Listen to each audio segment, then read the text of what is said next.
مرد استاد پردے کے پیچھے طالبات کو سبق پڑھا سکتا ہے، کس نے کہا پڑھا سکتا ہے؟ جیسے تبلیغ جماعت کے بارے میں فتویٰ ہے کہ عورتوں کا تبلیغ جماعت میں نکلنا جائز نہیں، وہ نکل رہی، کون روکے گا انہیں؟ تو مردوں کا جوان لڑکیوں کو پڑھانا ہی جائز نہیں، اور مرد مدرسے پڑھا رہے تو ہم کیا کریں؟ اسلامی تاریخ میں 1400 سالہ تاریخ میں کوئی نظیر نہیں ہے کہ مردوں نے بالغ عورتوں کو پڑھایا ہو، عورتوں نے مردوں کو پڑھایا ہے۔ حضرت عائشہ سے صحابہ پڑھتے تھے، لیکن کسی دور میں مردوں نے بالغ عورتوں کو پڑھا، اس کی کوئی نظیر نہیں۔ پھر تم سب مولوی اکٹھا ہو، میں تمہیں بتاؤں، یہ جو پس پردہ مولوی پڑھاتے ہیں وہ پڑھاتے نہیں، ڈھونگ کرتے ہیں۔ ظفر الامانی مختصر المعانی کی شرح کھول کر کے پڑھتے ہیں، لڑکیوں کو کیا پتا کہ استاد بول رہا ہے یا پڑھ رہا ہے۔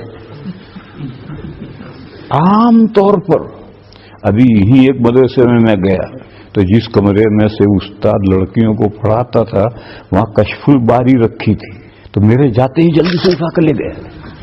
ارے میں تو سب سمجھتا ہوں، یہ سب اردو شرحیں کھول کر کے استاد وہ پڑھتا ہے۔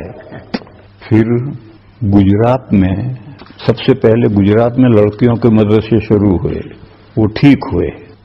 ہندوستان میں اس کو دیکھا دیکھی لڑکیوں کے مدرسے شروع ہو گئے، ویری گڈ بزنس، لڑکیوں سے فیس بھی لو، چندہ بھی کرو۔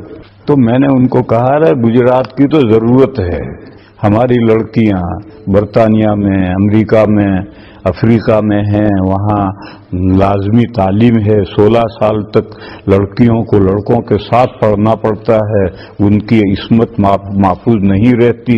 ہم ماں باپ لڑکی کو تعلیم کے نام پر گجرات میں بھیج دیتے ہیں، وہاں سے گورنمنٹ سے ایجوکیشن سپورٹ بھی لیتے ہیں، اس پر بھی خرچ کرتے ہیں، کچھ اپنے جیب میں رکھتے ہیں، اور حکومت میں ڈاکیومنٹ دکھا دیتے ہیں ہمارے بچی انڈیا میں پڑھ رہی ہے، تو کچھ بھی نہیں پڑھے گی، اس کی عزت تو بچ جائے گی۔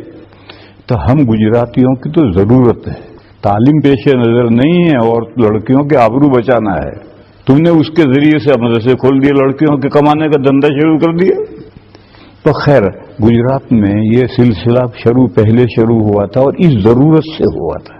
کنتھاریا، آمود، 2-3 ہزار لڑکیاں ہیں، کہ ساری بھیڑ لے کر، وہ بھیڑ اس لیے اکٹھا کر لی ہے کہ فورن کی سب بچیاں یہاں ہیں، ان کو چاہے کچھ پڑھیں نہ پڑھیں ان کی آبرو تو محفوظ رہے گی۔ مگر کب ہے جبکہ مرد عورتیں پڑھا رہی ہیں، جتنا پڑھا سکتے پڑھاؤ۔ جو مدرسے ہیں جہاں مدرسے پڑھاتے ہیں نوجوان اساتذہ پڑھاتے ہیں، بلکہ اسی برطانیہ میں ایک مدرس ملا مجھے، ابھی اس کی ڈھنگ سے داڑھی بھی نکلی، کہ ابھی کیا کرتا ہے؟ اس نے کہا میں فلاں مدرسے میں لڑکیوں میں بخاری پڑھاتا ہوں۔ ابھی تو جوانے داڑھی نکل رہی ہے، وہ بخاری پڑھا رہا لڑکیوں کو۔ تو ایسے جو اساتذہ گجرات میں پڑھتے، میرے شاگرد ہیں، ہمارے پاس دارالعلوم میں پڑھے ہوئے ہیں، میں نے ان سے پوچھا ہے تنہائی میں، ارے تمہارے دلوں کا کیا حال ہے؟ تو انہوں نے کہا ہمارے دلوں کا حال بہت برا ہے، اور جب موقع ملتا ہے تو بھاگ کھڑا ہوتا ہے دوسری جگہ لڑکوں کے مدرسے میں۔ اس لیے یہ جو بھائی کہہ رہا ہے کہ طالبات کو سبق پڑھا سکتا ہے یا نہیں پڑھا سکتا، یہ تو غلط سلسلہ شروع ہو گیا ہے۔ کیا وہ طالبات کا سبق بھی پردے کے پیچھے سے سن سکتا ہے؟ پھر کہے گا کہ پھر ذرا پردہ ہٹا کر چہرہ بھی دیکھ سکتا ہے۔ ابھی پردے کے پیچھے سے عبارت سنے گا، پھر تھوڑا پردہ ہٹا کر چہرہ دیکھے گا، پھر بسم اللہ مجریہا و مرساہا، لا حول ولا قوت الا باللہ۔ کب سے حضرت تھانوی نے کہا تھا کہ 3 شرطوں کے ساتھ لڑکیوں کو جتنی تعلیم دینی ہے دو، ایک بورڈنگ نہیں، دوسرے لڑکیوں کو تعلیم دو، ڈھونگ مت کرو، اب تو ڈھونگ ہے تعلیم کا لڑکیوں کو، اور تیسرے کہ استانیاں پڑھائیں، مرد نہیں، ان کا لحاظ کر کے دو تعلیم۔ کون منع کر رہا ہے؟ اور کون سنتا ہے؟ کوئی مانتا ہی نہیں، سب بزنس پوائنٹ پر کام چل رہا ہے، اور نام ہے قوم کی فلاح و بہبودی۔ ارے قوم کی فلاح و بہبودی مولانا غلام محمد وستانوی ہیں، انہوں نے مختلف جگہ لڑکیوں کے مدرسے میں 14,000 لڑکیاں پڑھتی ہیں، وہ 9 سال عمر پوری ہوئی چھٹی جاؤ، 9 سال کے بعد نہیں رکھتے، اور 3 سال کا کورس ہے، سب سے پہلے ناظرہ، تجوید، پھر اردو کے ذریعے سے بیشتی زیور تک، اور پھر کھانا خود پکاتی ہیں لڑکیاں، کوئی باورچی نہیں، جھاڑو خود دیں گے، برتن خود دھوئیں گے، کپڑے خود دھوئیں گے، اور آپس کے حقوق، شوہر کے کیا حقوق، عورت ساس کے کیا حقوق، جیٹھ دیور کے ساتھ کیسے رہنا ہے، سب سکھلاتے ہیں۔ وہ کہتے ہیں عالمہ بنانے کی ضرورت نہیں ہے، صالحات بناؤ، مومنات بناؤ، نیک بندیاں بناؤ۔ حیدرآباد میں گئے تھے، حیدرآباد وہ شہر ہے جہاں ہر ایک اینٹ کے نیچے ایک لڑکیوں کا دارالعلوم ہے، اور مفتیاں بھی تیار ہو رہی ہیں۔ وہاں مجھے معلوم ہوا کہ عالمہ اور مطلقہ میں تلازم کی نسبت، جو بھی عالمہ ہے وہ مطلقہ ضرور ہے، کیونکہ کچی تعلیم کا تو یہی اثر ہوگا، اور آج کا سب کچی تعلیم ہے۔ دیکھو ایک مسئلہ تو ایسا ہے کہ وہاں عورت آدھی ہے، وہ میراث کا مسئلہ ہے۔ کیوں؟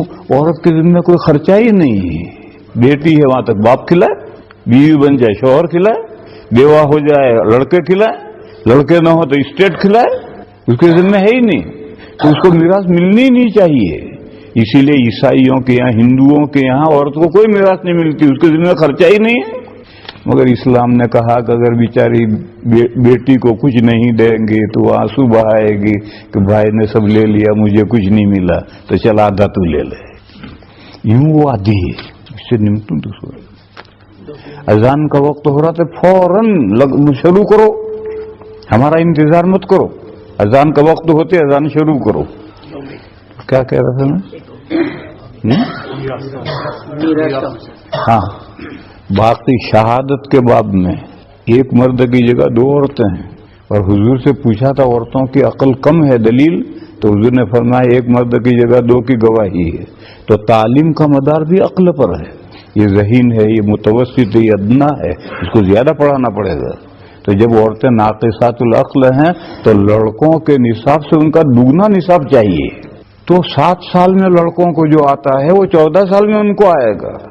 اب لوگوں نے 7 کے 5 کر لی، تو بیچاروں کو کچھ بھی نہیں آئے گا، تو ایک ڈھونگ ہو کر رہ جائے گا۔